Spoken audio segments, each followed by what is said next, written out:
নমস্কার বন্ধুরা, food lover চ্যানেলে সবাইকে স্বাগত জানাই। আজকে তোমাদের সাথে ইউনিক একটি রেসিপি শেয়ার করব। সকালবেলা জলখাবারে তাড়াহুড়োতে আমরা মা খাওয়া বেলার ঝামেলা ছাড়াই একদম চটজলদি ডিম পরোটা রেসিপি শেয়ার করব। মাত্র কয়েক মিনিটেই একদম নামমাত্র তেলে তোমরা এই ডিম পরোটা বানিয়ে নিতে পারবে। তাহলে চলো বন্ধুরা, আজকে রেসিপিটি দেখে নিই। পুরভরা ডিম পরোটার জন্য আমি এখানে 1 বাটি পরিমাণ ময়দা নিয়ে নিয়েছি।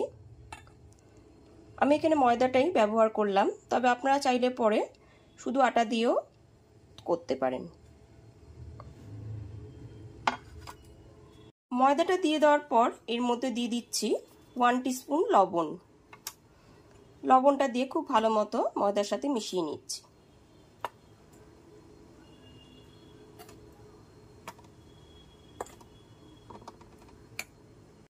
লবণটা দিয়ে খুব ভালো মতো মিশিয়ে নেবার পর এর মধ্যে যে বাটির পরিমাণ আমি ময়দাটা দিয়েছিলাম সেই বাটির পরিমাণেই আমি জলটা দেব।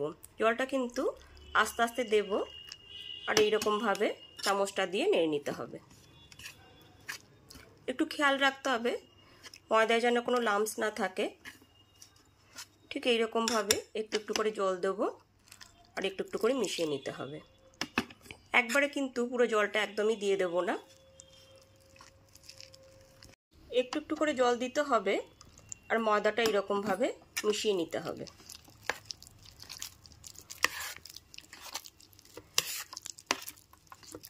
এক বাটি জলটা মিশিয়ে নেবার পর এখানে দেখতে পাচ্ছি আর একটু জল লাগবে।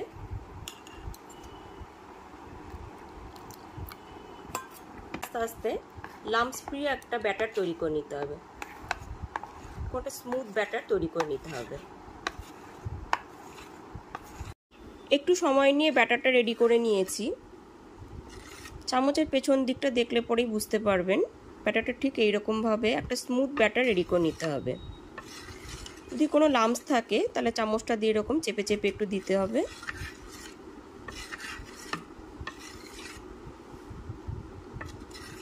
মোট এখানে আমি যে বাটি পরিমাণ ময়দাটা নিয়েছিলাম ঠিক ওই বাটির পরিমাণই 1.5 বাটি জল আমি দিয়ে দিয়েছি। ব্যাটারটা এখানে রেডি হয়ে গেছে। ডিম পরোটার পুরটা এবার রেডি করে নেব। তার জন্য গ্যাসের উপর একটা কড়াই বসিয়ে কড়াইটা খুব ভালো মতো গরম করে নিয়ে তাতে দিয়ে দিয়েছি 3 টেবিল চামচ সাদা তেল। তেলটা এখানে খুব ভালো মতো গরম হয়ে গেছে। এরপর এতে 1/2 টিস্পুন গোটা জিরে ফোড়ন দিয়ে দিলাম। গ্যাসের ফ্লেমটা লোতে রেখে ফোড়নটা হালকা করে ভেজে নিচ্ছি।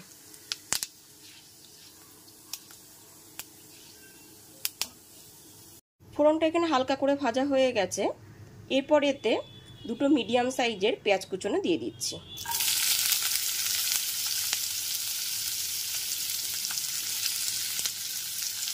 পেঁয়াজ কুচিগুলো দেওয়ার পর গ্যাসের ফ্লেমটা লো টু মিডিয়ামে রেখে পেঁয়াজ কুচিগুলোকে একটু হালকা করে ভেজে নিচ্ছি।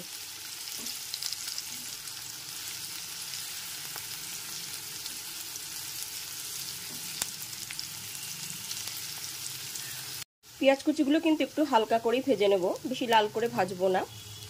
এরপর এর মধ্যে দিয়ে দিচ্ছি একটা কাঁচা লঙ্কা কুচি।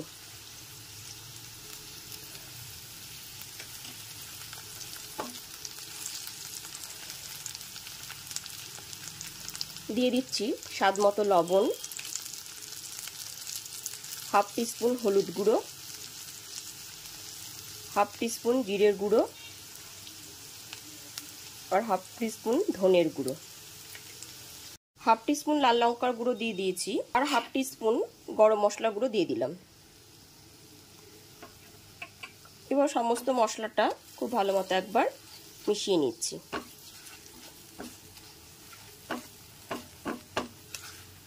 গ্যাসের ফ্লেমটা লোতে রেখে সমস্ত মশলাটা 1 থেকে 1.5 মিনিট ধরে একটুখানি কষিয়ে নিচ্ছি।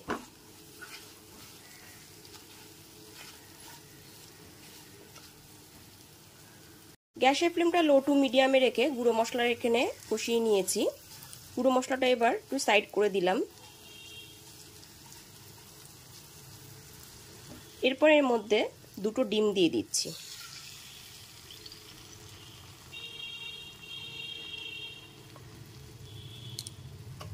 গ্যাসের ফ্লেমটা মিডিয়ামে রেখে ডিমটাকে একটু ভাজা করে নেব। সমস্ত মশলার সাথে ডিমটা ভাজা করে নিতে হবে।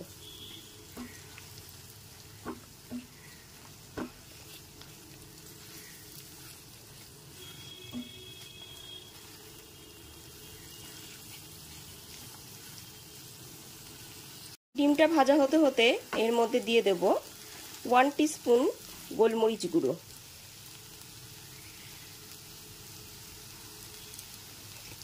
গোলমরিচ গুঁড়োটা খুব ভালো মতো ডিম ভাজার সাথে মিশিয়ে নিচ্ছি। সমস্ত মশলার সাথে ডিম ভাজার সাথে গোলমরিচ গুঁড়োটা খুব ভালো মতো একবার মিশিয়ে নিচ্ছি।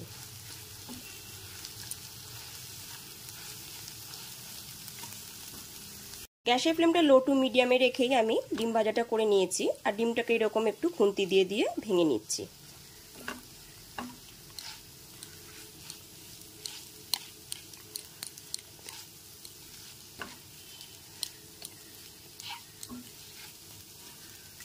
এরপর এর মধ্যে দিয়ে দিচ্ছি 1 মুঠো ধনেপাতা কুচি। ধনেপাতা কুচিটা দিলে পরে স্বাদ আর গন্ধটা খুবই ভালো আসবে।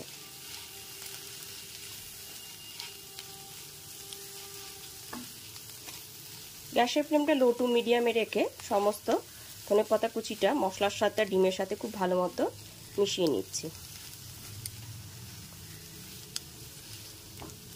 ধনেপাতা কুচিটা খুব ভালো মতো মিশিয়ে নেবার পর এর মধ্যে দিয়ে দেব 3 টেবিল চামচ টমেটো সস। টমেটো সসটা দিলে পরে এর স্বাদটা কিন্তু খুবই ভালো আসবে।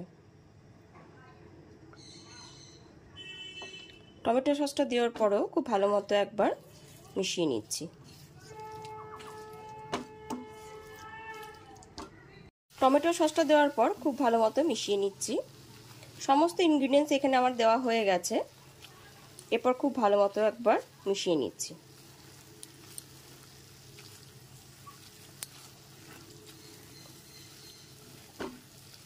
পুরটা এখানে রেডি হয়ে গেছে। এবার গ্যাসের ফ্লেমটা অফ করে দিলাম। ডিমের পুরটা আমি আগে থেকে রেডি করে একটা প্লেটে রেখেছি। গ্যাসের উপরে একটা ননস্টিক প্যান নিয়ে নিয়েছি। প্যানটা এখানে খুব ভালো মতো গরম করে নিয়ে এতে দিয়ে দিয়েছি সামান্য একটুখানি তেল। তেলটা এখানে একটুখানি স্প্রেড করে নিলাম।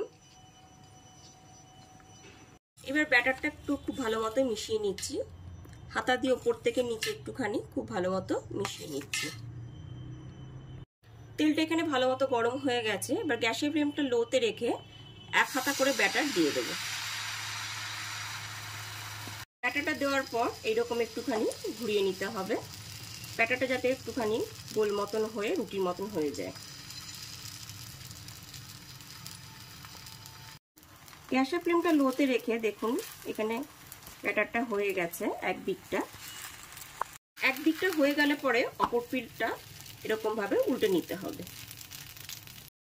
এবার মাঝখানে করে পুরটা আমি দিয়ে দিচ্ছি। পরিমাণ মতো পুর আমি দিয়ে দিলাম।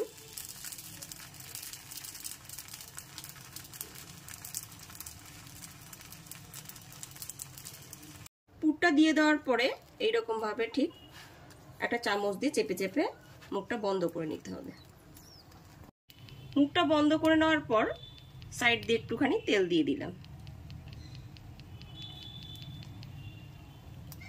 তেলটা দিয়ে দেওয়ার পরে ঠিক এইরকম ভাবে উল্টে নিতে হবে।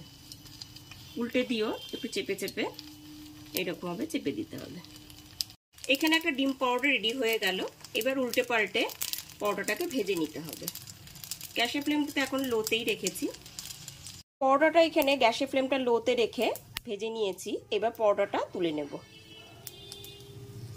ঠিক একই রকম ভাবে আবার 1 হাতা ব্যাটার দিয়ে দিচ্ছি। এই সময় কিন্তু আমি তেল আর দেব না।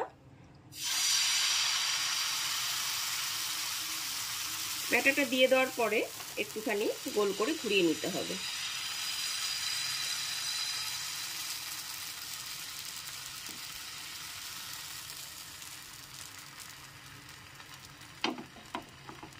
পরোটার এক পিঠটা হয়ে গেলে পরে ঠিক আগের মতন অপর পিঠটা উল্টে দিলাম।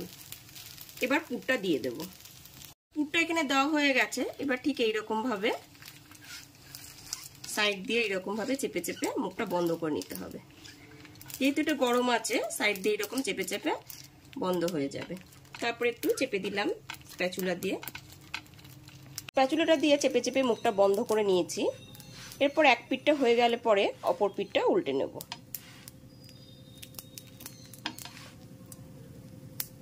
অপর পিঠটা উল্টে দিয়ে গ্যাসের ফ্লেমটা লোতে রেখে একটু ভেজে নেব। অপর পিঠটা আমি উল্টে দিয়েছি। এরপর গ্যাসের ফ্লেমটা লোতে রেখে পরোটাটাকে ভেজে নেব।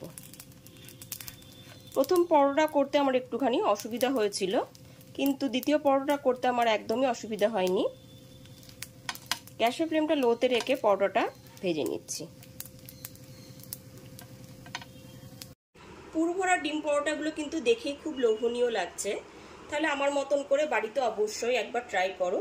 আর রেসিপিটি ভালো লাগলে অবশ্যই একটা লাইক, কমেন্ট আর বন্ধু বান্ধবদের সাথে শেয়ার করো। আর আমার চ্যানেলে যদি নতুন বন্ধু হয়ে থাকো তাহলে অবশ্যই চ্যানেলটা সাবস্ক্রাইব করে বেল বাটনটা প্রেস করে দিও। তাহলে সমস্ত ভিডিও নোটিফিকেশন সবার আগে তোমার কাছেই পৌঁছে যাবে। আজ তাহলে এ পর্যন্তই, আবার হাজির হয়ে যাব নতুন করে রেসিপি নিয়ে। সবাই খুব ভালো থেকো, সুস্থ থেকো, ধন্যবাদ।